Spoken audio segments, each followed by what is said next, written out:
क्योंकि यहाँ आप आ तो जाते हैं लेकिन फिर भी मन चंचल रहता है, इधर उधर रहता है, सत्संग को फिर भी प्राप्त नहीं कर पाते। इसलिए महापुरुषों ने दुर्लभ कहा। क्या कहा?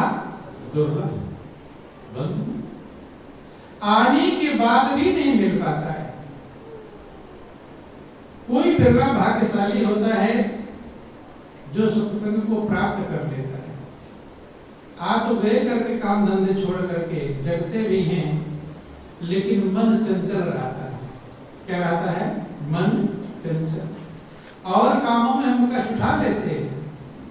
काम धंधे में कितना गर्मी लग जाएगी, पसीने से भीग जाएंगे, काम करते रहेंगे, लेकिन सत्संग में जरा सा भी हम बर्दाश्त नहीं कर पाते, धैर्य नहीं कर। यही हमारी अज्ञानता है। आप सुनते थे भगवान के लिए लोग तपस्या करते थे। क्या करते थे? तपस्या, उल्टे लटकते थे, कहां कहां गहराइयां साधते थे। तो आज का आपकी तपस्या यही है। इस कलयुग में कोई बड़ी तपस्या नहीं है, लेकिन छोटा भी नहीं कर पाएंगे तो हम मंदिर को प्राप्त नहीं कर। बोलो वृंदावन बिहारी लाल की। इसीलिए महापुरुष दुर्लभ कहते कि सुतदाराय लक्ष्मी पापियों घर भी हो, संत समागम हरि कथा तुलसी दुर्लभ दो। सुत कहते हैं पुत्र को, दारा कहते हैं स्त्री को, लक्ष्मी का धन संपत्ति को। कहते हैं कि ये चीजें पापियों के यहां भी पाई जाती है। क्या नहीं पाई जाती? जो लोग रात दिन पाप कर्म कर रहे हैं, क्या उनके पास बेटा बेटी नहीं है? क्या बेटी नहीं है? क्या धन संपत्ति मौजूद है? लेकिन दो चीजें दुर्लभ बतलाया, संत समागम और हरि कथा। क्या? संत समागम और हरि कथा, ये दुर्लभ है। ये हम प्राप्त नहीं कर पाते। प्राप्त करने का मतलब उसको हम ग्रहण कर ले, उसका पालन कर ले। ये जिसे प्राप्त हो गया वो भाग्यशाली है, वो बड़भागी है। वही अपने जीवन की मंजिल को समझ पाता है। देखो, जब कभी कभी ऐसा दिखाई पड़ता है कि प्रेमी भक्त आपस में प्रेम से सेवा कर रहे हैं। क्या कर रहे हैं? सेवा। हृदय निर्मल है, एक साथ मिलकर सेवा का लाभ उठा रहे हैं, खुशियां प्राप्त कर रहे हैं। उस समय जो खुशी मिलती है वो खुशी कभी प्राप्त नहीं, क्योंकि सबसे बड़ी खुशी कब मिलती है? जब आपके हृदय को प्रेम मिलता है। क्या मिलता है? प्रेम। जन्म जन्मांतर से हमारी आत्मा प्रेम को ही ढूंढ रही है। क्या ढूंढ रही है? प्रेम। प्रेम की तलाश हर जीव करते हैं। पशु पक्षियों को देख लो, जिससे प्रेम मिलता है जानवर उसी के पास जाना पसंद करता है। सबको प्रेम ही चाहिए। दुनिया में ऐसा कोई पैदा नहीं है जिससे प्रेम की तलाश ना। इसलिए प्रेम मिलने पर ही आपकी आत्मा तृप्त होती है, आनंदमग्न होती है। बंधु इसी को कहते, उसको ही सब जगह ढूंढ रहा जिसका यह जगमग विलास। लेकिन हमारी जो सुरति है, हमारी आत्मा है, उस प्रेम को प्राप्त कर पाती नहीं। कभी कभी हल्का झलक दिखाई पड़ता है प्रेम का, तो वहीं हम गदगद हो जाते हैं, मगन हो जाते हैं। और वो कब मिलता है? जब आपका हृदय निर्मल होता है। प्रेम कब मिलता है? प्रेम तब मिलेगा जब हृदय निर्मल होगा। हृदय में अगर कपट है, छल है, तो प्रेम मिल पाता नहीं। हृदय की निर्मलता ही प्रेम को प्रदान करती है। जैसे पहले लोग लैंप जलाया करते थे, मिट्टी का तेल डाला, लैंप लालटेन जला देते। तो उसमें से हमने जला दिया, बत्ती जल रही है, लेकिन अगर उसका शीशा कांच गंदा है तो बाहर रोशनी जाएगी? हैं? तेल खर्च हो रहा है, बत्ती भी जल रही है, खर्च बराबर है, लेकिन बाहर रोशनी जा पाएगी नहीं। ठीक यही हाल है, अगर रोशनी लेना है तो उस कांच को साफ करना पड़ेगा। ऐसे ही सबके हृदय में प्रेम का सागर है। क्या है? प्रेम का सागर। उसी प्रेम के सागर को सब तलाश रहे हैं, सबकी आत्मा तलाश रही है, और नहीं मिलता तो बेचैन होते हैं। थोड़ा सा कहीं प्रेम मिल गया तो खुश हो जाते हैं, और प्रेम छूटने लगता है तो बेचैन। यही दुनिया में लोग करते रहते हैं। प्रेम छूटने की उम्मीद है तो बेचैन हो जाते हैं। बंधु, महापुरुष कहते हैं कि प्रेम रूप सूरत प्यार नहीं पाए रही, भरम में भुलाए रही ना। प्रेम रूप सूरत प्यार नहीं पाए रही, भरम में भुलाए रही। सूरत कहते हैं आत्मा को। आत्मा प्रेम का ही रूप है, क्योंकि परमात्मा प्रेम का स्वरूप है और उसी की अंश आत्मा है, तो भी प्रेम का रूप है। तो जो जिसका अंश होता है उसी को ढूंढता है। हर अंश अपने अंशी को ही ढूंढता है। आत्मा परमात्मा का अंश है, इसलिए आत्मा अपने अंशी परमात्मा को ही ढूंढता है। वो सिर्फ प्रेम का सागर है, प्रेम का सरोवर है। जैसे कोई रोज एसी में रह रहा हो, एसी गाड़ी, एसी बंगला, एसी व्यवस्थाएं हो, अब एक दिन उसको ले जाकर धूप में खड़ा कर दो तो उसका मन क्या ढूंढेगा? वही ढूंढेगा। जैसे आप लोग पंखे कूलर में रहते हैं, कभी नहीं मिलता तो क्या मन ढूंढता है? जहां रहते वही ढूंढते हैं। ऐसे आत्मा उस प्रेम के सागर परमात्मा में रहती है, लेकिन जब वो नहीं मिल पाता तो बेचैन होने लगती है, ढूंढती है। कि प्रेम सिंधु छोड़ी आई, कर्म भोग में बंधाई। प्रेम सिंधु छोड़ी आई, कर्म भोग में बंधाई। कोई चल ना पाए, अकुलाए रही, भरम में भुलाए रही ना। कोई चले ना पाए, अकुलाए रही, भरम में भुलाए रही ना। प्रेम से बढ़कर दुनिया में कोई चीज नहीं। सबसे ऊंचा प्रेम है। जो परमात्मा किसी बंधन में नहीं बंधता, वो एक बंधन में बंधता है। वो कौन सा बंधन है? प्रेम का। कि बंधता है जिसमें आकर वो ब्रह्म मुक्त बंधन। बंधता है जिसमें आकर वो ब्रह्म मुक्त बंधन। बंधता है जिसमें आकर वह ब्रह्म मुक्त बंधन। उस प्रेम के अनोखे बंधन को ढूंढते हैं। उस प्रेम के अनोखे बंधन को ढूंढते हैं। जो श्याम पर फिदा हो उस तन को ढूंढते हैं। जो श्याम पर फिदा हो उस तन को ढूंढते हैं। बंधता है जिसमें आकर वह ब्रह्म मुक्त बंधन, जो ब्रह्म मुक्त है हमेशा, लेकिन वो भी बंध जाता है किसमें? प्रेम के बंधन। उसी प्रेम को सारा संसार ढूंढ रहा है। जब प्रेम नहीं मिलता है तो लोग आत्महत्याएं भी करते हैं।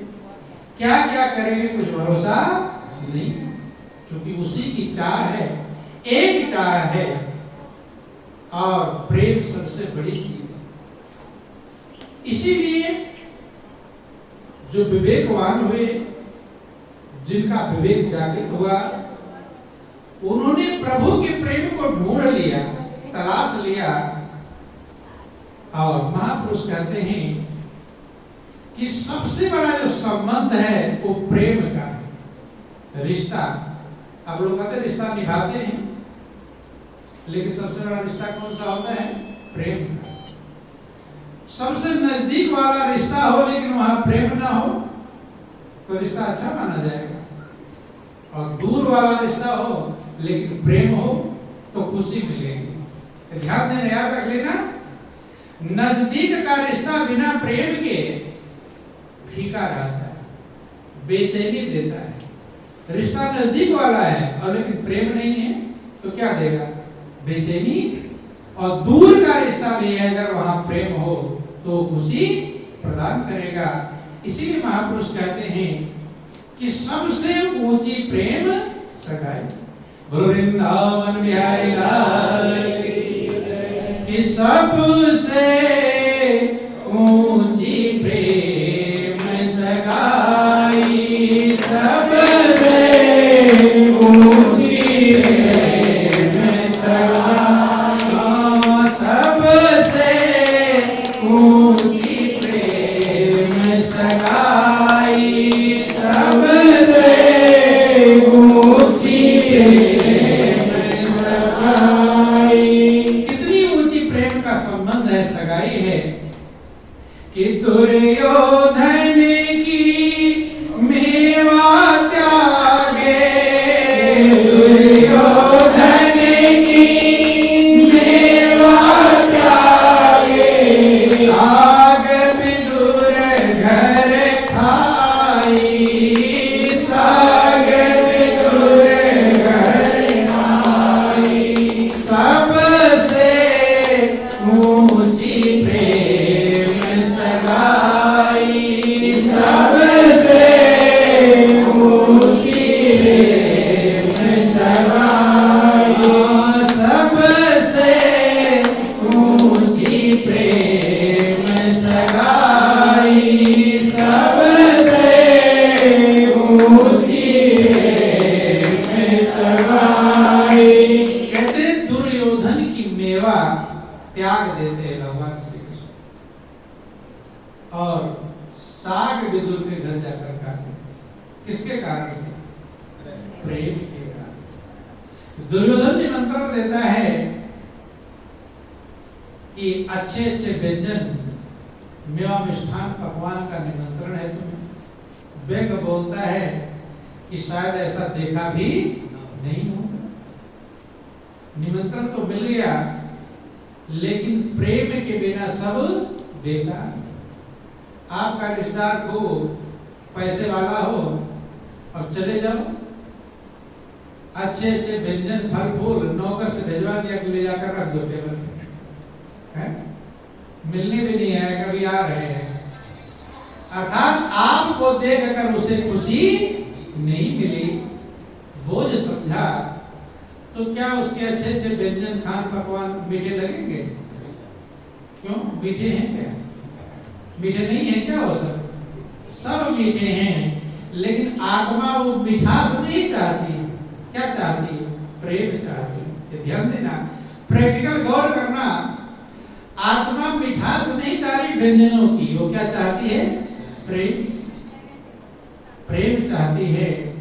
इसी कारण से वो व्यंजन आपको मीठे सोचते हैं कब सुबेरा हो और जाओ यहाँ से, इंतजार करते हैं। और जहां कहीं नमक रोटी मिल रही हो, प्रेम की खुशी हो, मगन हो, तो वहां रहना पसंद करते हैं। तो आपको सही में क्या चाहिए? दुनिया के सामान या प्रेम? लेकिन ढूंढते क्या है? दुनिया के सामान बटोरने में लगे हुए हैं, और जो चाहिए उसे ढूंढते नहीं। आज के समय में इसीलिए रिश्ते बहुत दूरी बढ़ गई रिश्तों में। क्यों? भौतिक बात ज्यादा बढ़ गया। जितना भौतिक बात बढ़ेगा तो प्रेम उतना कम कमजोर हो जाएगा। सामान बटोरने में सब लग गए, लेकिन जो प्रेम होना चाहिए था उस प्रेम को ढूंढ पाया नहीं। जैसे जैसे भौतिकता तरफ हम बढ़ते हैं वैसे जो हृदय है, दो चीज होता है, एक बुद्धि एक हृदय। जो लोग बुद्धि के तल पर जीते हैं वो ज्यादा बेचैन रहते, आसान रहते। बुद्धि हरदम हिसाब किताब लगाते रहेगा, ये चाहिए ये चाहिए ये चाहिए ये चाहिए, वो बेचैन टेंशन में ही रहेगा। और कुछ लोग हृदय के तल पर जीते। कौन से तल पर? हृदय। हृदय कहता है इतना मिल गया आनंद है। हृदय में संतोष है और बुद्धि में असंतोष है। ध्यान देना, दो तल पर जीना होता है, एक बुद्धि के तल पर जीना और एक हृदय के तल पर जीना। हृदय प्रेम का स्वरूप है, बुद्धि से प्रेम नहीं होता। प्रेम किससे होता है? हृदय से होता है, दिल से होता है। बुद्धि तो हिसाब किताब लगाने वाली है। क्या करती है वो? हिसाब किताब लगाती है, इतना मिला इतना नहीं मिला, ये हुआ ये नहीं हुआ है। तो ज्यादा जैसे जैसे हम बुद्धि की तरफ आगे बढ़ते हैं ऐसे ऐसे हम अशांति, क्लेश, चिंता, टेंशन, बेचैनी वो तल चले जाते हैं। और जैसे हृदय के तल की तरफ आते हैं तो हृदय कहता है हो गया। हृदय को संतोष होता है। क्या होता है? संतोष। बहुत है। बुद्धि कभी बहुत नहीं कहती, बुद्धि कभी खोपड़ी भरती नहीं है। इसलिए संत महापुरुष क्या करते हैं? आप लोग क्यों आते हैं और बैठते हैं? बुद्धि के तल से हृदय के तल की तरफ ले जाते हैं, आपको ट्रांसफर करते हैं। कहां से? बुद्धि के तल से सरकाते हैं किधर? हृदय की तरफ जाओ। जैसे जैसे आप हृदय की तरफ बढ़ोगे वैसे वैसे आप शांति, आनंद और प्रेम की तरफ आगे बढ़ेंगे। और हृदय से अगर बुद्धि की तरफ जाएंगे तो अशांति, बेचैनी और टेंशन की तरफ जाएंगे। तो दुनिया वाले किधर ले जाते हैं? बुद्धि की तरफ ले जाते हैं। छोटा बच्चा पैदा होगा वही सिखाना शुरू करेंगे, हैं? कि कैसे तो कमाएगा, कैसे खाएगा। और बेटी होगी तो बेटी के सिर पर ज्यादा बोझ लाद देते हैं। अरे तुझे दूसरे घर पर जाना है, नहीं है वो तो और उस टेंशन में ज्यादा डाल देते हैं। लड़के को तो कम टेंशन डालता है, बेटियों को दूसरे घर पर जाना है, ये करना है। बोलो वृंदावन बिहारी लाल की। तो रामायण में लिखा गया कि माता पिता भी यही सिखाते हैं कि कैसा तुम्हारे जीवन का पालन पोषण होगा। कि माते पिता बालकन बुलावे, उदर भरे सोई जतन सिखाए। माता पिता जन्म से बालकों को ये शिक्षा देते हैं कैसे तुम्हारा पेट भरेगा, जीवन का पालन। साधना इधर ध्यान दो। बोलो वृंदावन बिहारी लाल। साधना का ध्यान पीछे है। उमापति महादेव की। तुम लोग बच्चों को यहाँ बिठाना पड़ेगा आगे। जगत जननी अम्बे मैया की। ध्यान देंगे, समझे थोड़ा ही मौका मिला हुआ है, इसे भी दाएं बाएं में गुजार देंगे तो लाभ क्या मिलेगा? उमापति महादेव की। ध्यान देना बंधुओं, बुद्धि के तल की तरफ जैसे जैसे हम जाएंगे वैसे वैसे हम अशांति, बेचैनी और टेंशन की तरफ जाएंगे। बुद्धि हिसाब किताब लगाती रहती है, ये हुआ ये नहीं हुआ। हरदम अपने मन को गौर करना। जो बेचैनी मिलती है बुद्धि से मिलती है, वो हिसाब किताब लगा, कितना भी मिल जाएगा वो कहेंगे अभी नहीं मिला, अभी और चाहिए। अभी यीशु कृष्ण कहते। इसीलिए जो हृदय की तरफ जिए हैं, हृदय की तरफ गए हैं, वो महान काला है, उन्हें शांति मिली। और आपको भी उन्हीं के पास जाकर शांति मिलेगी जो हृदय के तल पर जीते। जो बुद्धि के तल पर जीते हैं उनके पास जाकर आपको बेचैनी ही मिलेगी। क्या मिलेगी? वो बेचैनी उसी में घूमता रहेगा और आपको भी टेंशन में डाल देगा। क्या कर देगा? टेंशन में डाल देगा। इसलिए महापुरुष समझाते हैं कि हृदय के तल की तरफ जाओ। हृदय में अपार खजाना है जो तुम पाने को कभी सोच भी नहीं सकते, वो आपके पास है मिलने वाला। उम्मीद है तुम्हें पाने की, मिलने की उम्मीद है आपको, खजाना है। संत महापुरुष क्या कहते हैं कि तू दीन नहीं, तू हीन नहीं, तू तो इस जग का प्राण सखे, कुछ अपना अंतर खोल जरा, मणि रत्नों का भंडार भर। देखो ध्यान देना, जब आप अपने बच्चे को स्कूल भेजते हैं तो बच्चे के लिए लंच बॉक्स इत्यादि तैयार करके भेजते हैं, चाहे सुबह जल्दी जगना पड़े, नींद को छोड़ते हैं। क्यों? कि बच्चा स्कूल जाएगा, क्या खाएगा दोपहर में, तैयार करते कि नहीं करते? जब हम माता पिता हैं, स्वार्थ से भरे हुए हैं, तब हम अपने बच्चे के जिम्मेदार हैं कि बच्चे का लंच बॉक्स तैयार करना है, जल्दी उठना है। तो जो हमारा माता पिता है वो क्या हमारे लिए नहीं तैयार किया हो?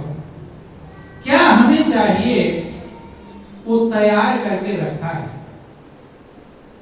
आपके हृदय में, अनमोल खजाना है। सब महापुरुषों ने ये समझाया कि आपके पास अनमोल खजाना कि कोई जाने गजानन हारा, प्रेमी गुरु बिन जग अंधियारा। ओ कोई जाने गजानन हारा, प्रेमी गुरु बिन जग अंधियारा। गुरु बिन जग अंधियारा, हो प्रेमी गुरु बिन जग अंधियारा। या घट भीतर सात समुंदर, याहि में नदिया नारा। या घट भीतर सात समुंदर, याहि में नदिया सात समुंदर, याहि में नदिया नारा। या घट भीतर सात समुंदर, याहि में नदिया नारा।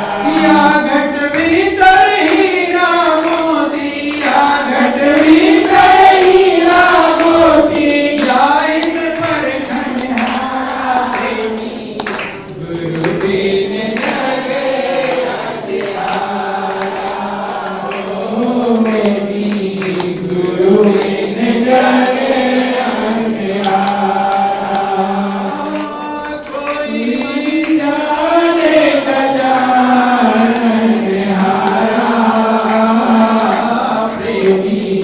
गुरु बिन जग अंधियारा, हो प्रेमी गुरु बिन जग अंधियारा।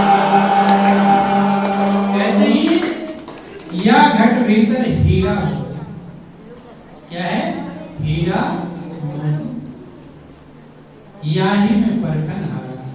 वो हीरा मोती है जिस हीरा मोती को पाकर आपकी आत्मा तृप्त होगी।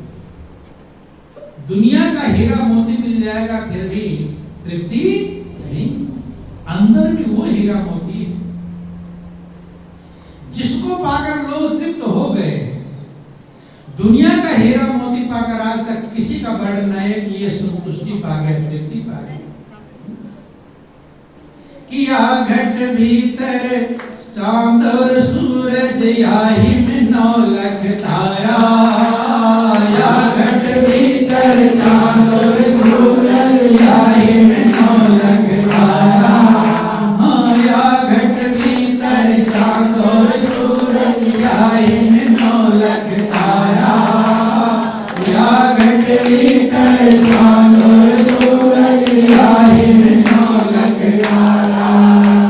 या घट भीतर देवी देवा, या घट भीतर देवी देवा, याहि में ठाकुर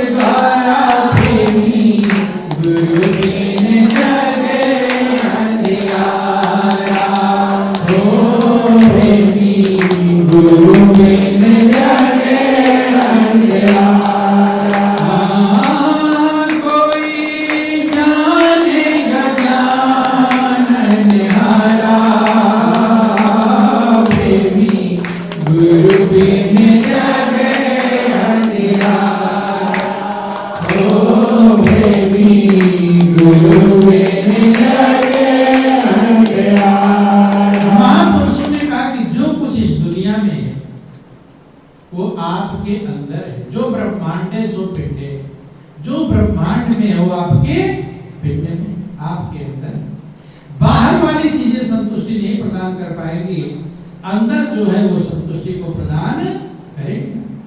या घट भीतर चांद और सूरज, या ही में नौलख तारा, और या घट भीतर देवी देवा। देवी देवताओं की पूजा करते हैं, कहां कहां चले जाते हैं, लेकिन सब देवी देवता के पास पहुंच पाते नहीं। और देवी देवताओं की मूर्तियों के दर्शन कराते हैं, देवी देवताओं के दर्शन होते नहीं। उनकी मूर्ति का दर्शन कर आए, लेकिन उनकी सूरत का दर्शन नहीं।